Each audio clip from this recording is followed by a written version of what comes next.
Soybean and corn planting is kicking off around the US.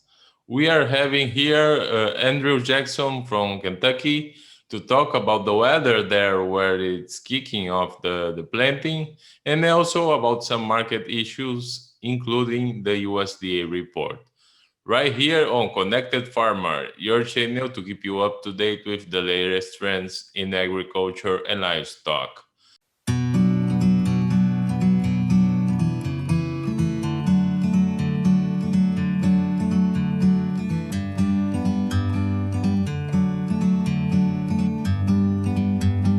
So, Andrew, tell us a little bit how is the weather in Kentucky, how it has been over the last few weeks, and how it would impact the planting right now.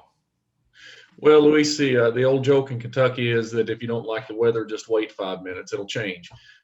We had a cold snap at the end of February. We had some snow, we had some ice, and that hung on for longer than what we're used to, really. We had some ice cover for about a week. Luckily, didn't do any damage, and we've started to warm up here into March now with temperatures up in the 60s and 70 degrees Fahrenheit. We do expect to see a little bit of a cold snap going forward here for maybe the next week or so. But overall, the ground is warming up and putting us in pretty good shape to start planting on at a normal time period. We're already starting to see some field activity as far as inputs being put down, anhydrous, spray rigs moving, things like that. So I would say right now we're in pretty good shape to start the year. Yes, and what the producers are telling you, are they optimist with those prices? Yeah, so these are the best prices we've seen in quite some time, not only in the old crop window, but also as far as being able to look forward and lock in margin. Inputs have gone up. There's no secret about that, but hopefully a lot of producers, booked early. Even for those though that didn't book early with any kind of normal yield, there's still some margin there to be had, even if you have to go buy inputs at spot prices. So optimism, I'd say optimistic is a very, very good word to use to describe the farmer attitude. And what are you seeing on your perspective after the USDA has released a WASDE report with very little changes?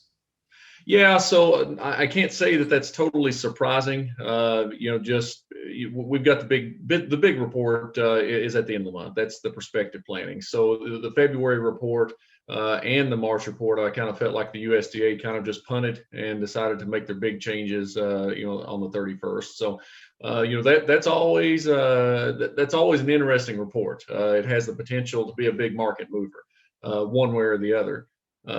Of course, I think the number that everybody's going to be focused on will be combined corn and soybean acres. I think the highest number that we've ever realized combined is about 180.4, and I think that was back in 2017.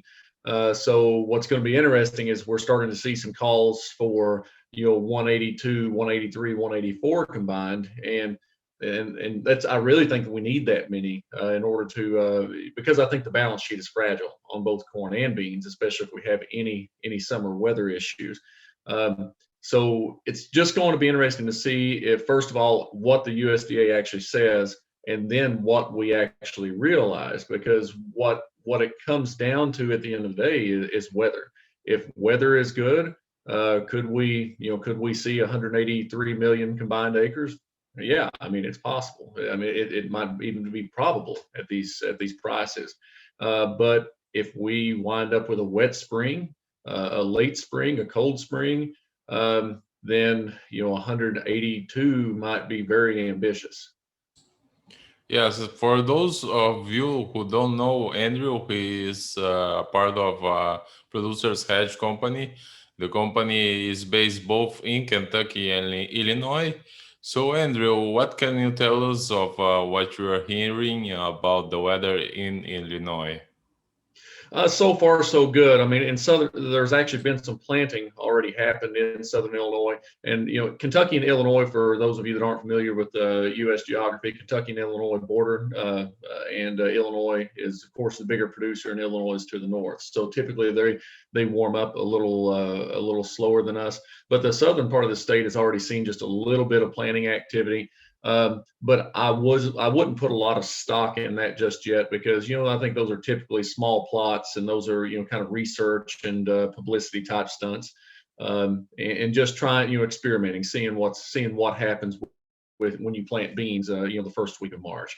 We really shouldn't expect any big planting until the first week of April in Kentucky, and some parts of Illinois, or even later than that. I mean, you're going to be up until the middle of the month. But so far, so good. There's still some snow hanging on in some places throughout the Midwest.